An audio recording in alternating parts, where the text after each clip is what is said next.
تو وہاں as such اس کو کوئی ضرورت نہیں ہے پاکستان کی جو ہوتی تھی mid 2000s کے اندر جب پراپر کیمپین چل رہی تھی. تو وہ پیسے رک گئے. چین نے سی پیک لگایا لیکن چین کے اپنے شہری جو ہیں وہ سیف نہیں ہیں. آج ہی میں صبح پڑھ رہا تھا کہ گوادر میں کسی واٹر ٹینکر کے اوپر واپس کوئی حملہ ہوا ہے تو اس میں سیکیورٹی فورسز شہید ہوئے ہیں. تو وہ سیکیورٹی سچویشن کراچی میں اٹیکس ہوئے وہ آپ کے سامنے ہے. سعودی عرب نے کچھ سالوں پہلے یمن میں جنگ چھیڑی تو اس نے کہا میں آپ کی مدد چاہیے, تو پاکستان نے سوری کہہ کے منع کر دیا, اور پھر صرف سوری نہیں کہا, پارلیمان میں ایک پورا جو ہے اس کی بحث چھڑی, تو وہ اس سے ناراض ہو گئے.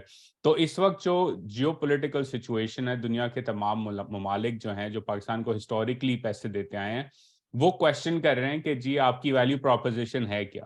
تو آپ نے رینٹ نکالنا ہے تو رینٹ تو اسی اس میں نکالا جاتا ہے نا, کرایہ نکال دیا جاتا ہے جب کوئی سامنے سے چیز مل رہی ہو, ورنہ کوئی کرایہ ایسے تو نہیں دیتا, رائٹ. تو یہ ایک سوال ہے. اب اس کے اندر کمپلیکیٹنگ فیکٹر اس کے ساتھ ساتھ یہ ہے کہ ایک طرف global geopolitical environment shift ہو رہی ہے, پاکستان کی ویلیو پروپوزیشن کلیئر نہیں ہے. دوسری طرف پاکستان کے اندر جو پولیٹیکل انسٹیبلٹی ہے اس کی وجہ سے بھی یہ ممالک نیوٹرل ایک طرح سے کہہ سکتے ہیں, نیوٹرل تو جانور ہوتا ہے لیکن ایک نیوٹرالٹی انہوں نے اپنائی ہے. کیوں؟ کیونکہ وہ نہیں چاہتے کہ وہ آپ کے ڈومیسٹک پولیٹیکل لڑائی میں پڑیں. کیونکہ دیکھیں اگر کل جو ہے اپریل کے فوراً بعد ازیوم کریں کہ امریکہ آئی ایم ایف کو کہہ دیتا کہ ان کے لیے قسطیں آسان کر دو, یا سعودی عرب کہتا ہے یہ لیں $10 ارب, یا چین کہتا ہے یہ لیں 15 ارب کا ایک اور سی پیک 2.0, رائٹ. تو اس پہ ڈپلومیٹک رسک یہ تھا کہ آپ کے ایک اپوزیشن لیڈر ہیں former prime minister Imran Khan, وہ کہہ رہے ہیں آپ کی حکومت امپورٹڈ ہے نئی جو آئی ہے, اور اس کے اندر بین الاقوامی طاقتیں ان کو 10, 15, 20 ارب ڈالر دے دیں معیشت سنبھالنے کے لیے, تو کیا گارنٹی ہے کہ فارمر پرائم منسٹر جو ہیں وہ کسی جلسے میں نہ کہہ دیں کہ جی ایم بی ایس جو ہے یا شی جن پنگ جو ہے یا جو بائیڈن جو ہے دیکھیں یہ ایویڈنس ہے کہ انہوں نے ہی مل کے جو ہے گرائی ہے حکومت.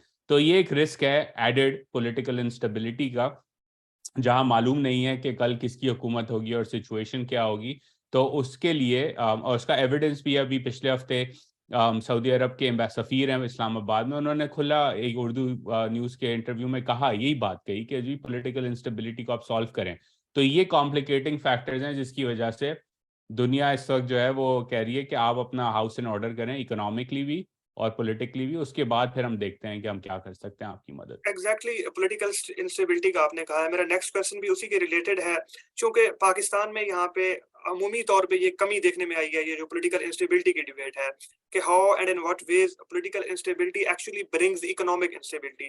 آپ نے اپنے ریسنٹ آرٹیکل میں بھی یہ مینشن کیا کہ economics and economic policy making can not be separated from politics. تو میں یہ چاہوں گا کہ آپ اس کو بھی تھوڑا سا ڈیسائفر کر دیں اور یہ بھی بتا دیں کہ جو پولیٹیکل انسٹیبلٹی ہے یہ اکنامک پالیسی میکنگ کے اوپر یا جو اکنامک انسٹیبلٹی ہے اس کے اوپر ان کا کوریلیشن کیا ہے اور کس طریقے سے امپیکٹ اور افیکٹ کرتی ہے. جی دیکھیں اس میں اٹس اے برائڈر ٹاپک, لیکن میں آرٹیکل سے سٹارٹ کرتا ہوں. پاکستان میں ایک کافی ہفتوں سے مہینوں سے ایک بحث چل رہی ہے کہ جی چارٹر آف اکانومی ہونا چاہیے اور معیشت کو سیاست سے الگ کر دینا چاہیے. میں سمجھتا ہوں یہ, اور یہ میں نے آرٹیکل میں بھی لکھا ہے, یہ ایک طرح سے احمقانہ سوچ ہے میرے نزدیک, معذرت کے ساتھ. اس لیے کیونکہ کسی بھی ملک کے اندر, اسپیشلی ایک جمہوری ملک کے اندر, جو معیشت ہے وہ سیاست سے ہمیشہ جڑی رہے گی. کیوں؟ کیونکہ معیشت کا کام یا اکنامکس کا کام یا اکنامک پالیسی میکنگ کا کام ہوتا ہے کہ وہ ریسورسز اکٹھا کرے اور پھر کچھ لوگوں کو دے, کچھ لوگوں سے ریسورسز لے اور کچھ لوگوں کو مراد دے, right. Eventually this is what it is, collect resources distribute them. تو وہ کس طرح ہوں گی, کس کے لیے ہوں گی, کس سے پیسہ لیا جائے گا, کس کو دیا جائے گا, یہ ایک انہیرنٹلی جمہوری معاشرے میں جمہوری طریقے سے یہ معاملہ سالو ہوتا ہے. اور پاکستان کی تاریخ میں 75 سال کی تاریخ میں ہم یہ کافی دفعہ کر چکے ہیں کہ ہم نے معیشت کو سیاست سے الگ کیا اور اس کا نتیجہ ہمارے سامنے. میں آپ کو 3 مثالیں بہت جلدی سے دے دیتا ہوں. ایک بنگلہ دیش ہے, ایسٹ پاکستان کی پوری تاریخ موجود ہے کہ وہاں سے ایکسٹریکٹ کی جاتی تھی ریسورسز, ان کو سیاست میں پورا سے نہیں دیا گیا. وہاں ویسٹ پاکستان میں انڈسٹریلائزیشن ہو رہی تھی اس پیسے سے, رائٹ. تو انہوں نے کہا بھائی کلیمڈ پولیٹیکل ڈیو جو تھا وہ ان کو شیئر جو ان کا بنتا وہ تھا نہیں دیا, آپ نے معیشت کو سیاست سے الگ کر دیا تھا اسینچلی ایسٹ پاکستان کی. تو انہوں نے ایونچولی کہا کہ بھائی ہم آزادی لے لیتے ہیں, 71 ہو گیا. اسی طرح بلوچستان کے اندر سوئی سے گیس نکلتی ہے. اب یہ گیس کا استعمال کرنا کس کو اس سے فائدہ ہوگا, یہ ایک سیاسی فیصلہ ہونا چاہیے کسی بھی معیشت کے اندر, starting from the local community in Sui in Balochistan, جن کا سے سب سے زیادہ بنتا ہے. لیکن آپ نے ان کو وہ سے نہیں دیا. بلوچستان میں انسرجنسی آج تک چل رہی ہے آپ کے سامنے. اسی طرح کراچی کے اندر فار ایگزامپل آپ نے کراچی میں انڈسٹریل کلسٹر بنایا، لیکن کراچی جو کہ ایک انڈسٹریل ہب ہے، میٹروپولس ہے پاکستان کا، اس کو سیاسی حق اپنا سندھ کے اندر نہیں ملتا. یہ کراچی والوں کا ہمیشہ سے رونا رہا ہے، رائٹ. اس سے MQM ابھرتی ہے، وائلنس ہوتا ہے، سارا کرائم. یہ 3 ایگزامپلز ہیں. تو پہلا تو یہ کہ یہ انہیرنٹلی پولیٹیکل چوائس ہے. دوسرا یہ کہ پولیٹیکل انسرٹنٹی، اکنامک انسرٹنٹی اس طرح کریٹ کرتی ہے بالخصوص پاکستان جیسے ملک میں، کہ کبھی ہم کہتے ہیں کہ مارشل لا ہونا چاہیے، کبھی ہم کہتے ہیں جمہوریت ہونی چاہیے، کبھی ہم کہتے ہیں صدارتی نظام ہونا چاہیے، کبھی کہتے ہیں کہ پارلیمانی نظام ہونا چاہیے. تو اس سارے جو ہے شور شرابے کے اندر جو اصل کانورزیشن ہونی ہے کہ جی اس ملک میں جو 25 کروڑ شہری رہتے ہیں، 23 کروڑ، ہم 22 کروڑ کہتے ہیں لیکن پاپولیشن گروتھ کے حساب سے 25 کروڑ کے قریب آ چکے ہیں، ان کا فیوچر کیا ہونا چاہیے، ان کو تعلیم کس طرح دینی چاہیے، ان کی صحت، نیوٹریشن، اکنامک اپرچونٹیز، جابز، مہنگائی، ان سب کے اوپر ہم ڈیبیٹ نہیں کر سکتے، کیونکہ سیاست کی جوڑ توڑ میں روز جو ہے آپ اگر آپ ٹیلی ویژن بھی اٹھا لیں تو یہی چل رہا ہوتا ہے جی پرویز الہی صاحب آج توڑیں گے اسمبلی کے نہیں، اور خان صاحب کیا کہیں گے، اور نواز شریف صاحب واپس آ رہے ہیں کہ نہیں، اور جی کیس کا کیا ہوگا. تو یہ انسرٹنٹی جو ہے اگین اس کا بڑا آسان جو عام شہری کے لحاظ سے آسان ایکسپلینیشن یہ ہے کہ ہمارے پاس دن میں 24 گھنٹے ہیں ایک شہری کے پاس، 6 سے 8 گھنٹے ایک عام آدمی جو ہے وہ سوتا ہے. تو آپ کے پاس سپوز کریں 16 گھنٹے رہے گا، اس میں آپ نے کھانا ہے، پینا ہے، اپنی نماز وغیرہ پڑھنی ہے. تو سپوز کریں آپ کے پاس دن میں 10 گھنٹے ہیں پروڈکٹیو ہونے کے لیے. اب ان 10 گھنٹوں میں آپ کو کہوں کہ جی آپ نے ایک 18 سال کا شخص ہے یا خاتون ہے کہ آپ نے پڑھائی بھی کرنی ہے، آپ کی والدہ بیمار ہیں، ان کی دیکھ بھال بھی کرنی ہے، آپ نے گھر میں صفائی بھی کرنی ہے، پانی نہیں آ رہا پانی بھی چیک کرنا ہے، رات کو بجلی جا رہی ہے تو جنریٹر کی سروس بھی کرانی ہے. تو یہ جب ساری چیزیں آپ کا مائنڈ اسپیس آکیوپائی کریں گی تو ویری ان لائکلی ہے کہ آپ پروڈکٹیو کام، کوئی آپ کے پاس آئیڈیا ہو بزنس کرنے کا یا کرنے کا، وہ آپ اس پہ محنت کر سکیں، کیونکہ آپ تو اسی روزمرہ کے جو مسائل ہیں ان میں جو ہے وہ پھنسے ہوئے ہیں. تو اسی طرح سیاست کے اندر جب آپ یہ روزمرہ کے مسائل میں پھنسے ہوئے ہوتے ہیں تو یہ جو معاشی جو ہیں لانگ ٹرم تھنکنگ جس کے لیے چاہیے ہوتی ہے وہ آپ نہیں کرتے. آپ کہتے ہیں بھائی کل رہوں گا نہیں رہوں گا، ابھی کی فکر کرو، باقی کی جو آئے گا وہ دیکھیں گے بعد میں. تو یہ ایک ہے کہ ایک طرف سیاست کا ضروری ہے پالیسی میکنگ کے اندر رول، اور لیکن اگر سیاست آپ کی بروکن ہے فنڈامنٹلی، اور وہ بروکن اس حساب سے کہ کس کے پاس کتنا پاور ہوگا اور وہ پاور میں کتنے ٹائم کے لیے رہے گا، کیونکہ آئین کے اوپر تو عمل درآمد نہیں ہوتا اس ملک میں، تو یہ پھر امپیکٹ کرتا ہے آپ کی معیشت کو. تو عزیر صاحب آپ یہ بھی سمجھتے ہیں کہ اٹ از ویری انفارچونیٹ کہ پاکستان میں یہاں پہ وہ ڈیبیٹ نہیں ہے کہ ان کا کو ریلیشن کیسا ہے، چونکہ ہمارے ہاں ویسے بھی اگر ہم دیکھیں کہ جو عام یہاں پہ اسکالرز ہیں یا اس سے نیچے ہیں جو عام میسز ہیں، ان میں بھی یہ ڈیبیٹ نہیں پائی جاتی کہ پولیٹیکل انسٹیبلٹی جو ہے اصل میں معاشی مسئلہ اس کی وجہ سے بنتا ہے جو سیاسی عدم استحکام ہے. اور جو ہمارے مطلب فیڈرل منسٹرز ہیں تو they are never asked about their delivery with respect to their particular portfolios. وہ جب بھی آتے ہیں تو وہ پولیٹیکل مینیورنگ کر رہے ہوتے ہیں، وہ پولیٹیکل ہینڈلنگز کر رہے ہوتے ہیں. تو یہ دونوں جگہ پہ ایک شدید قسم کی کمی آپ سمجھتے ہیں کہ پائی جاتی ہے؟ جی کمی ہے، اور اس پہ میں جو ہے obviously میڈیا کے اندر یہ ڈیبیٹ ہوتا ہے. مین اسٹریم میڈیا جو ہے وہ ایجنڈا سیٹ کرتا ہے روز رات کا، رائٹ، 7 بجے سے رات کی 11 بجے تک. ایک طرح مین اسٹریم میڈیا کی رسپانسبلٹی ہے، جیسے آپ اور میں گفتگو کر رہے ہیں، یا یوٹیوب پہ اور بھی لوگ ہیں جو یہ گفتگو کرتے ہیں، ٹویٹر پہ کرتے ہیں، سوشل میڈیا پہ کرتے ہیں، لیکن یہ مین اسٹریم میں اس طرح سے کانورسیشن نہیں ہو رہی. تو ایک تو رسپانسبلٹی ادھر ہے. دوسری رسپانسبلٹی میں سمجھتا ہوں کہ یہ شہریوں کی اپنی ہے کہ جی آپ کے پاس اگر کوئی سیاسی لیڈر آتا ہے، obviously at the end of the day اس نے آپ کے محلے میں، گلی محلے میں آ کے ووٹ لینا ہے، رائٹ، یا اس کی تقریر پہ آپ نے جا کے اس کی تالیاں بجانی ہے، اس کی سپورٹ کرنی ہے، قدم بڑھاؤ نواز شریف ہم تمہارے ساتھ ہیں، یا تبدیلی آ رہی ہے، یا جی بھٹو، یا کوئی نعرہ آپ نے لگانا ہے، فار ایگزامپل میں موٹی بات کر رہا ہوں. لیکن پھر آپ کے اوپر یہ رسپانسبلٹی ہے کہ آپ اس سے سوال کریں کہ بھائی ٹھیک ہے، سن لیا کہ حقیقی آزادی چاہیے، لیکن حقیقی آزادی کا پلان کیا ہے، نقشہ تو کھینچ کے بتاؤ نا کہ کیسے ہے.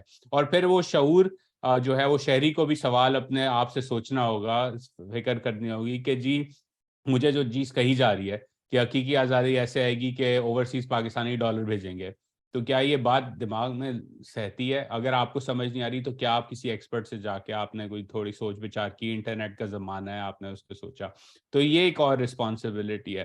لیکن اس کے ساتھ ساتھ پھر سب سے بڑی رسپانسبلٹی اس ملک کی ایلیٹس کے پاس ہے، کیونکہ دیکھیں پاور اس ملک کے اندر، اسے میں کلیپٹوکریسی کہتا ہوں، یہ ایک بہت نیرو اشرافیہ نے، اور یہ صرف سویلین اشرافیہ نہیں ہے، اس میں جو نا فوج کے بھی لوگ موجود ہیں، انہوں نے کنٹرول کیے ہیں ریسورسز، الٹیمیٹ ڈیسیجن میکنگ وہ بند کمروں میں کرتے ہیں.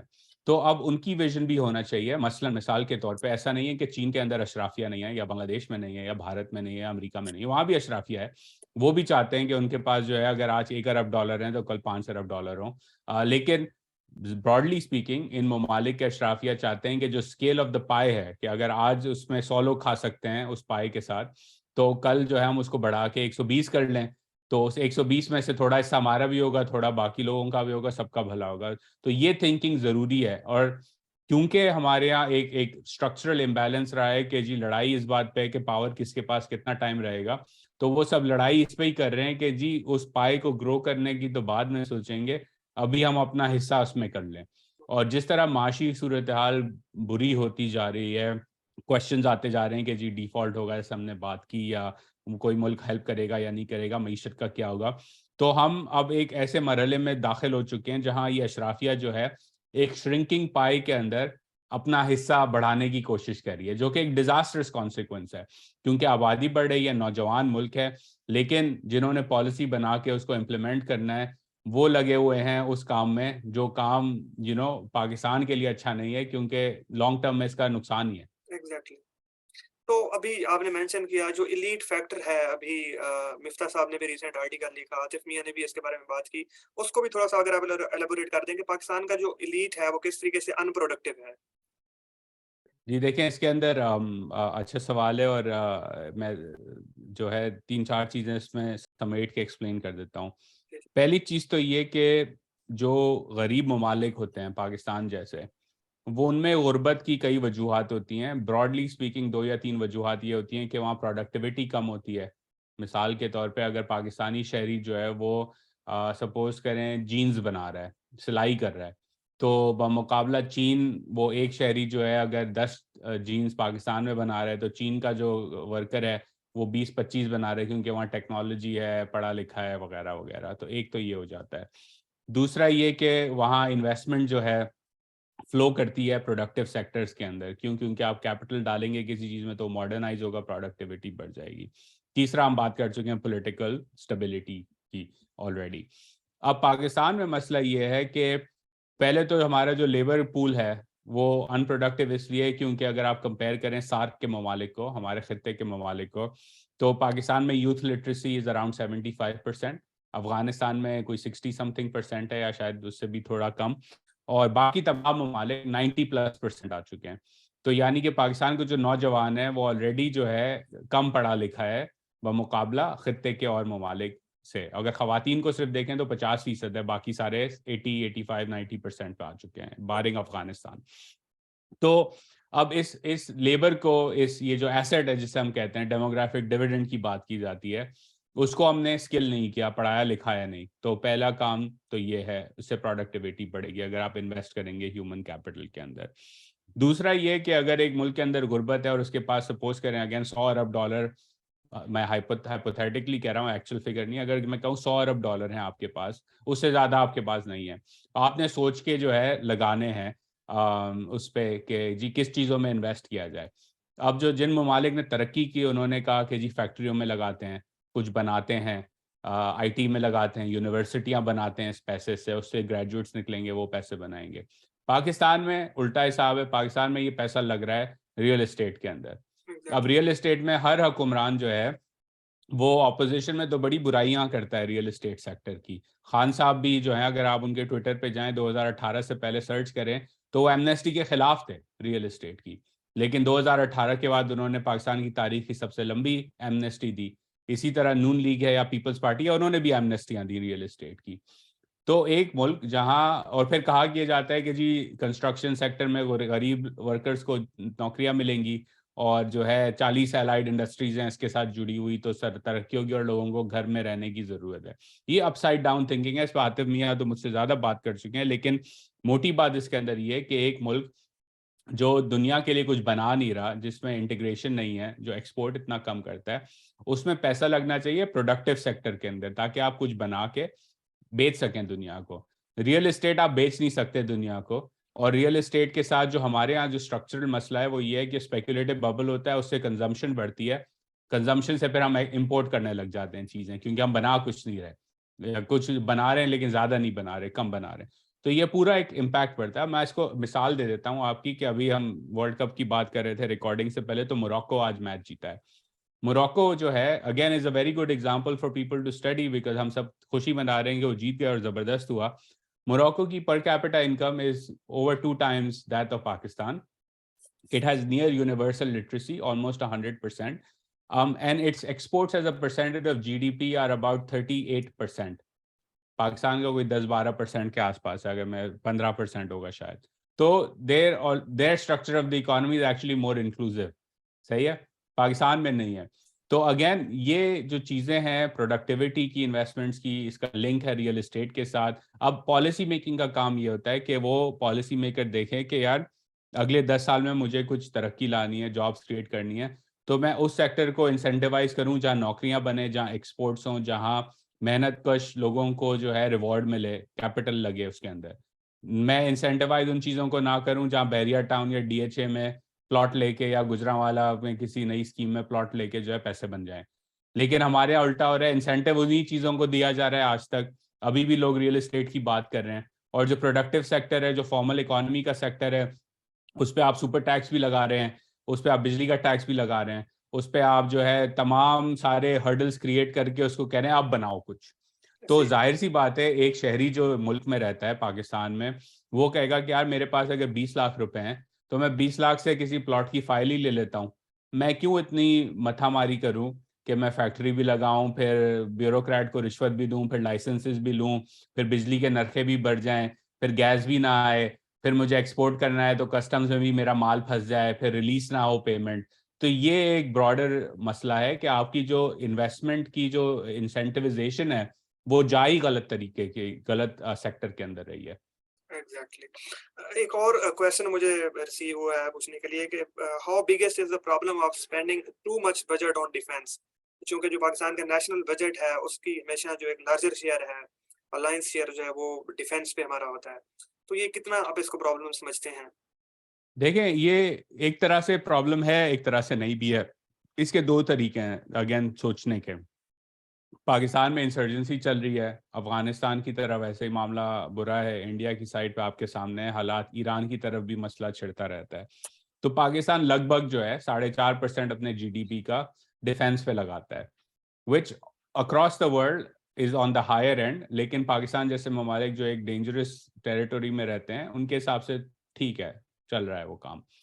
اب آ جاتے ہیں کہ یہ طریقہ کیا ہے اس کو فکس کرنے کا. ہم یہ تو نہیں کہہ سکتے کہ کل کشمیر کا مسئلہ حل ہو جائے, یا طالبان افغانستان سے کوئی مارز ان کو مریخ ہم بھیج دیں, ایلون مسک کوئی راکٹ بھیجے, ہم اس پہ ان کو بٹھائیں زبردستی کر کے اور بھیج دیں اور مسئلہ حل ہو جائے. نہیں کر سکتے, رائٹ. تو لیٹس بی ریئلسٹک. اب ریئلسٹک سائڈ پہ جو ہے دوسری طرف مسئلہ یہ ہے کہ جب بجٹ کی بات آتی ہے تو بجٹ کے اندر 2 طریقے ہیں بجٹ امبیلنس کو ٹھیک کرنے کے. ایک ہے آپ ریونیو بڑھا دیں, ٹھیک ہے, ایک ہے کہ آپ اسپینڈنگ کٹ کر دیں. اب ہم اسٹڈی کرتے ہیں کہ جی ہمارا ریونیو پرابلم ہے اور اسپینڈنگ پرابلم ہے کیا. ہمارا ریونیو کی طرف آ جاتے ہیں. پاکستان کا tax to G D P ratio is رفلی less than 10% of G D P. Peer economies 15 سے 16-18% جی ڈی پی کا ریز کرتے ہیں, یعنی کہ we have potential to double our tax collection in this country. ہم اس پوٹینشیل پہ نہیں آ رہے. کیوں نہیں آ رہے؟ کیونکہ اس ملک کے اندر فار ایگزامپل اگر میں بھارت کا شہر, یہ میں کافی جگہ کہہ چکا ہوں یہ بات, اور یہ رپورٹڈ ہے, شاہ رخ وانی ایک اکانومسٹ ہے, انہوں نے تو اس پہ پوری ریسرچ بھی کی ہوئی ہے کہ بھارت کا شہر پونا جو ہے چھوٹا سا شہر ہے بھارت کے حساب سے, مطلب اتنا 6 یا 7واں بڑا شہر ہے بھارت کا, وہ پورے سندھ سے زیادہ ریئل اسٹیٹ ٹیکس کلیکٹ کرتا ہے. سندھ میں 5 کروڑ لوگ رہتے ہیں, 50 ملین لوگ. تو ہم ریئل اسٹیٹ کو ٹیکس نہیں کرتے, اور ہم نے آلریڈی بات کر لی انسینٹیوائزیشن کی کہ ریئل اسٹیٹ پہ تو ٹیکس لگنا چاہیے. کہ اگر آپ نے خالی پلاٹ لے کے رکھا ہوا ہے تو اس پہ تو سرکار کو کہنا چاہیے کہ بھائی اگر یہ 5 کروڑ کی زمین ہے تو نکالو 50 لاکھ روپے سال کے. وہ آٹومیٹکلی فورس کر دے گا پروڈکٹیو یوز میں اس کو لینے کا, رائٹ. لیکن ہم نہیں کرتے. اسی طرح ریٹیلرز ہیں. اب آپ کی کنزمپشن اورینٹیڈ اکانومی ہے, امپورٹ ہو رہا ہے, آپ کو چاہیے کہ بھائی ریٹیلرز جو ٹیکس نیٹ کا حصہ نہیں ہے ان سے آپ ٹیکس ریز کریں کیونکہ they are already outside of it. لیکن ہر حکومت ڈکٹیٹر ہو, مشرف جیسا یا خان صاحب جیسا لیڈر ہو یا مفتاح اسماعیل جیسا وزیر ہو, وہ یہ کام پورا نہیں کر سکا آج تک.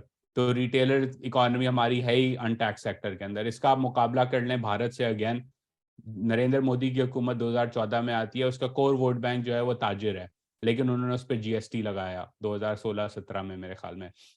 تو انہوں نے کیپٹل اپنا ایروڈ کیا کہ ٹھیک ہے یہ ملک کے لیے اچھی چیز ہے, ہمیں ٹیکس کلیکٹ کرنا ہے, ہم ان سے ٹیکس کلیکٹ کریں گے, ہم جی ایس ٹی لگا رہے ہیں اپنے ملک کے اندر.